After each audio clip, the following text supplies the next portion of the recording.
You're listening to a Countout Podcast.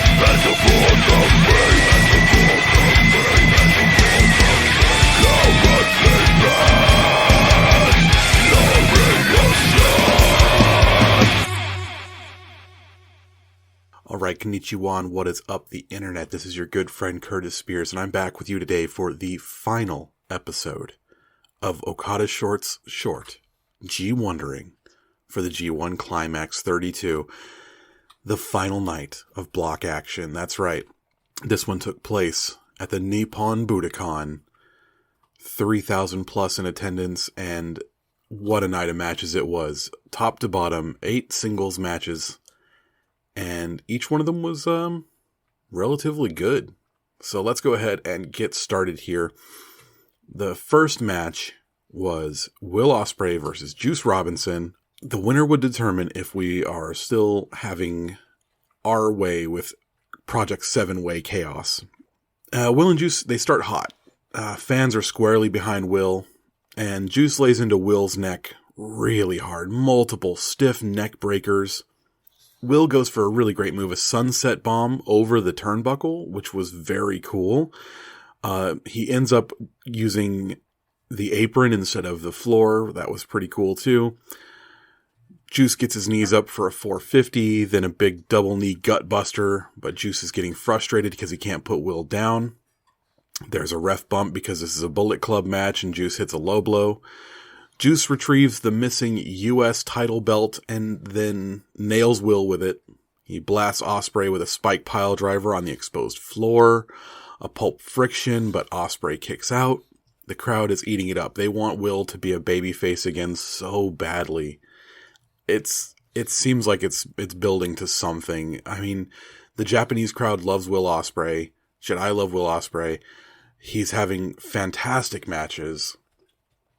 And everyone's eating out of the palm of his hand. It's wild how he's learned to really control the crowd. He must have been taking notes from, that time under Okada. Will flips out of the rock slide and absolutely levels Juice with the hidden blade to the face. Will single-handedly destroys Operation 7-Way Chaos in one elbow strike. He eliminates Juice, ELP, Yujiro, Davy-chan, and Yoshihashi.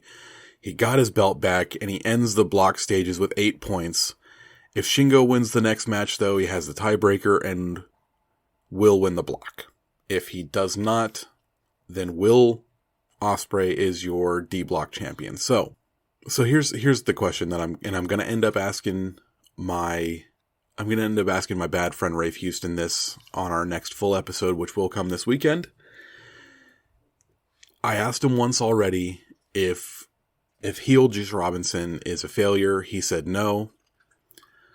I wonder if heel Juice Robinson is now a failure. After going for 2 wins in his first G1 with this new heel personality, who did he piss off backstage? Like, why was he not a bigger factor in this in this tournament? He's a good wrestler. He's got a great new attitude. He's got a great new gimmick. He's got a terrible new theme song. You would think that he'd go a little bit further, but I don't know, man. Seems like he's pissed somebody off. All right. Next up, Shingo versus ELP. I'm flying through these, sorry. ELP is fucking flying to start the match. Big crossbodies inside and outside of the ring, but he starts getting cocky, and that's when Shingo catches him coming off the top rope and begins beating ELP like he fucking stole something. Phantasmo is valiantly fighting back, but he can't seem to maintain any control. A big combo of a Super Rana and a Thunder Kiss 86, but he can't put Shingo down. Shingo with a Rana of his own and a huge pumping bomber. Shingo hits my favorite move that he does at all whatsoever. It's the pop-up Death Valley driver, but Phantasmo won't stay down. And he nails Shingo with a CR2. Shingo kicks out. What the fuck? Shingo's just ruined this man's finishing move. But that's okay. A series of super kicks and a nasty pile driver does it. Phantasmo has given Will the block. ELP and Shingo both end on 3-3 with 6 points. ELP beats Shingo Takagi. This match was really fucking good. I was loving it, man. What a great showing for ELP. And, I mean, Shingo, as we all know, is the fucking man. So, that was awesome. Great match. So, that's 2 for 2. Really, really good matches. D block does it again. But then we switch over to the C block. Evil versus Goto. Evil tries to jump Goto during his entrance. There's a shirt choke. Turnbuckle shenanigans. Then I stopped paying attention because I took a call from my friend who wanted to talk about the D&D game he's running. And that seemed like infinitely cooler than anything that Evil was going to do in this match. It looked like it was just a pure House of Torture match. There was not a lot going on. Then another nut punch and a victory for Evil. So good for him. Moving on. ZSJ versus Naito. Okay. So at this point, I got a peanut butter and jelly sandwich. I got a nice cup of tea. I'm going to sit down and watch ZSJ versus Naito, and it's over. 2 minutes and 58 seconds, and these two a-holes are trying to out-a-hole each other and roll the other up. Naito fakes going for the Destino early, and when Zack braces, Naito rolls him up into a nifty package. Fuck. Naito wins the C block. Zack comes fucking unglued, man. It's hilarious. And Naito just mocks him the entire time. He offers him ice packs. He's showing him the way to the loser's exit like a young lion would. It's fucking phenomenal. What a goddamn show. I can't wait for these two to get their hands on each other again. And I kind of hope it's going to be at Royal Quest 2, because I'm going on both nights of that sumbitch. Next, we skip up to the B block. Ishii versus Sonata. And the action starts pretty fast and frantic until Ishii scores a big backdrop suplex.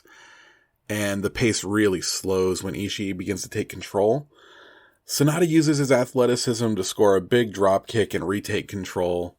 They take it to the outside. They trade some nice sequences, but no one really scores. Sonata scores with a skull end, but misses the big Muda moonsault. There's a ton of trading back and forth in this match, but no one can really create or maintain control. Each is scoring big moves, but neither can capitalize. There's so much frustration on both of their faces. It was really nice to see that from Sonata.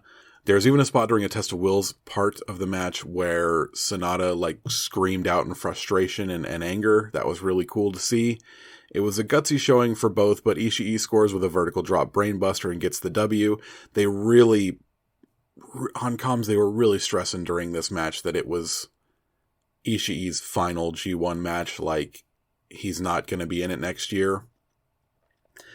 And, I can understand why, after going through an entire G1, granted there were only 6 matches, but going through an entire G1 and he only wins 2, it's got to be frustrating for him. And if he thinks that maybe he's not up to his own snuff, then he's the kind of guy who will walk away. And yeah, I can see why. Sonata wins at 3-3, Ishii 2-4, and if that was Ishii's final G1 match, then, it was a pretty good one to go out on. The next match, Jay versus Tamatanga. Tama is ready to fire off on Jay, and Jay is just hoping to play mind games. He rolls out of the ring and things like that, but Tama catches him with a quick shotgun drop kick, and right away he reveals the rig. This is going to be a fight, and Jay hates fights, but Jay he's outsmarted his opponent so many times before. Jay uses his brain and his arsenal of suplexes to take control, but Tama's heart and fire show through. Jay can't extinguish that fire in the belly of Tamatanga. The final stretch can send your heart racing in this match. Jay is blocking the gun stun at every turn, but Tama catches him with other high-impact moves, including the Bloody Sunday DDT that Prince Devitt made famous. And finally, Tama is able to fire up and catch Jay with a stun gun and claim victory for his first block win ever. That's right, Tamatanga wins the B block, and the curse of the final night block action strikes Jay White again.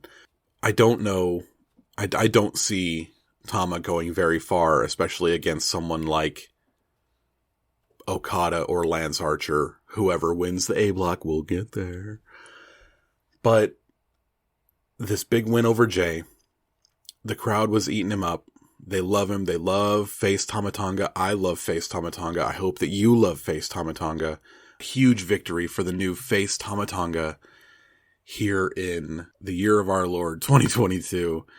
And I wonder what the plan is for him from here on. I mean, obviously, he's going to set up a challenge for the World Heavyweight title.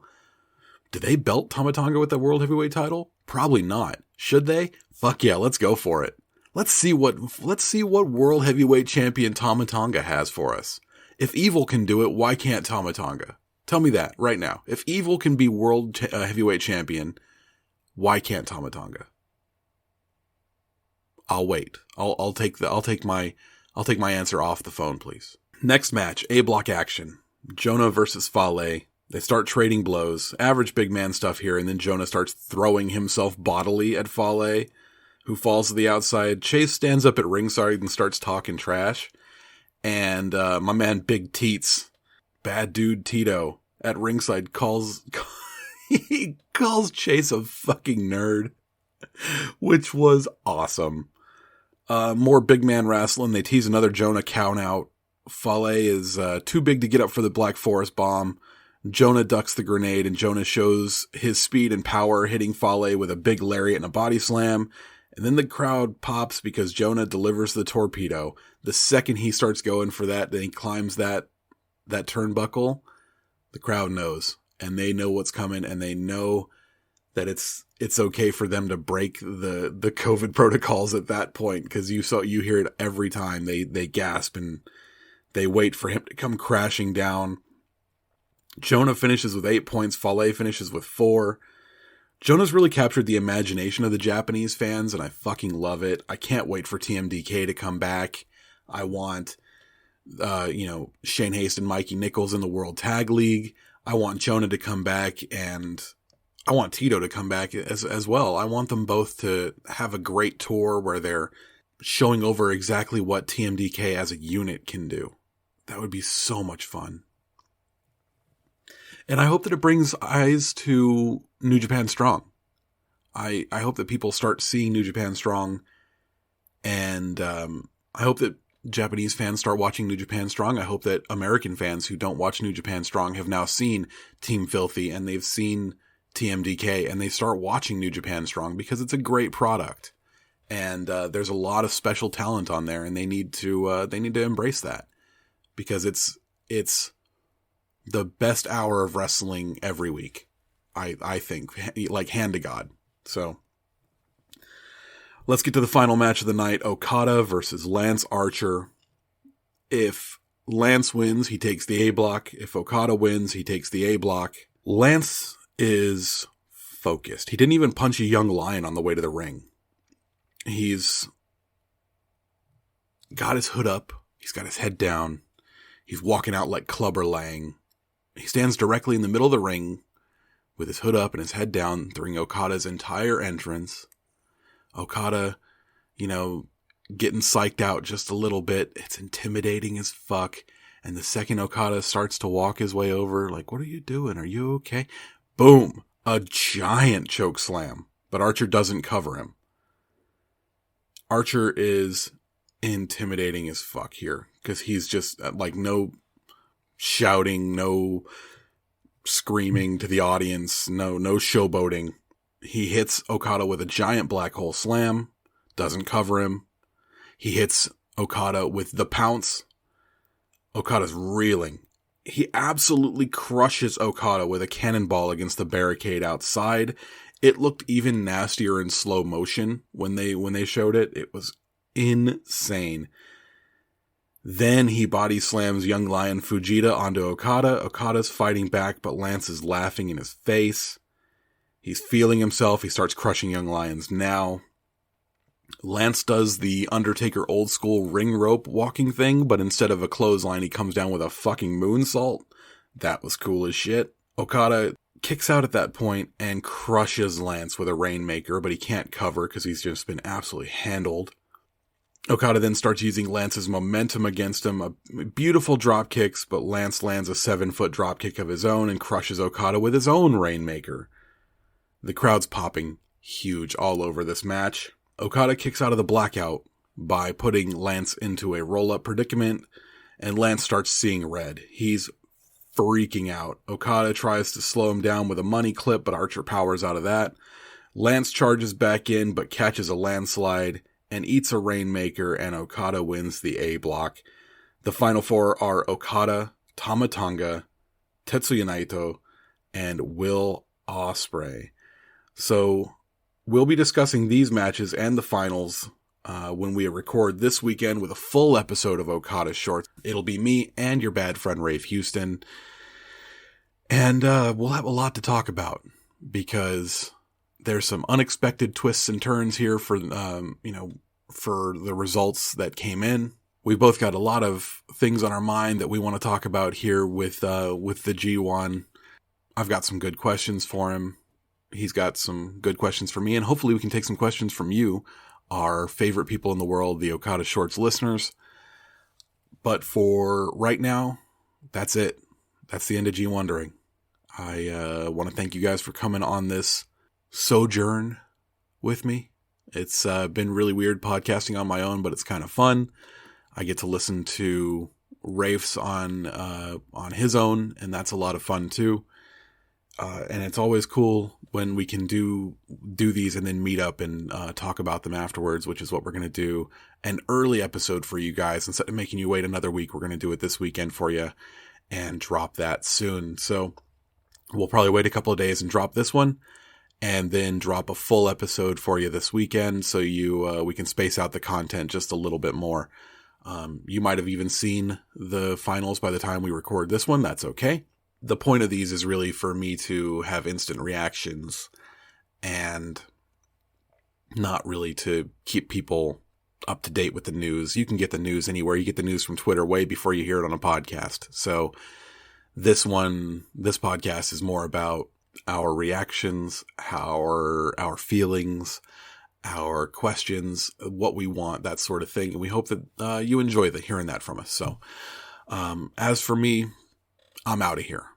So if you want to find me on social media, you can find me, your good friend Curtis Spears, on all the social medias at LDestructo83. You can find your bad friend Rafe Houston at Faces Feels Cast on those same social medias. You can find the beautiful Countout Podcast folks at Countout Pod on social media.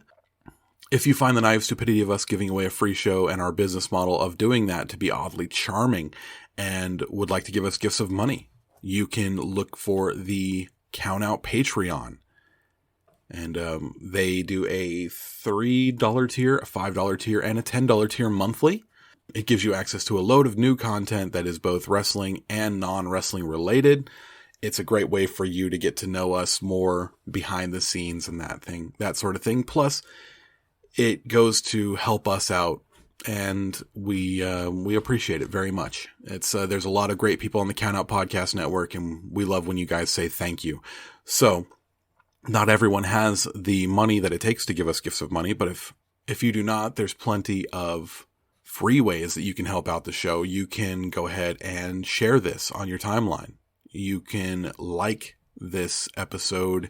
You can subscribe to the feed. You can rate this feed for 5 stars or 10 stars or 100 stars if you really want to. But really, all those things are free, and we would appreciate them if you did them for us. We love you very much. One last thing, we want to thank Owen and Riff Your Pod on Instagram and Bandcamp, because that dude gave us a rippin' theme song. And if you want a rippin' theme song too for whatever you're doing, whether it's Twitch or a podcast, or even if you're a pro wrestler and you want a new rippin' theme song, go contact Owen at Riff Your Pod. He will hook you up. He is a bad motherfucker. So let's hear from Owen right now. Till then, keep it right, keep it tight, keep it what? Short.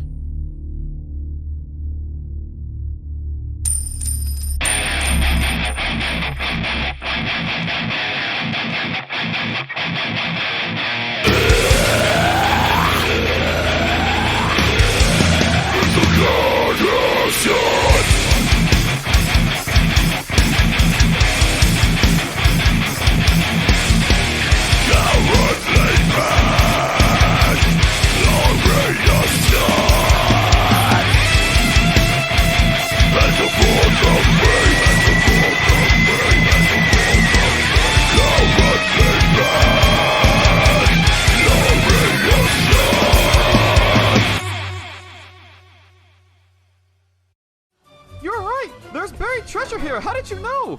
There always be treasure in the independent waters, matey. Why don't more people come here for their hunt for treasure, Captain? It'd be a hard one to find, but if you want to make it easier to find, tune into Independent Waters on the Count Out Network. Every Wednesday with your hosts, me, Zach Batista. And me, Mikey Manfredi. As we take you through the independent wrestling scene and find the treasure buried beneath the surface. Whether you're new to indie wrestling or have been watching for years, this show is for you. That's Independent Waters every Wednesday on the Count Out Network. See you there, landlubbers. This has been a Count Out Podcast.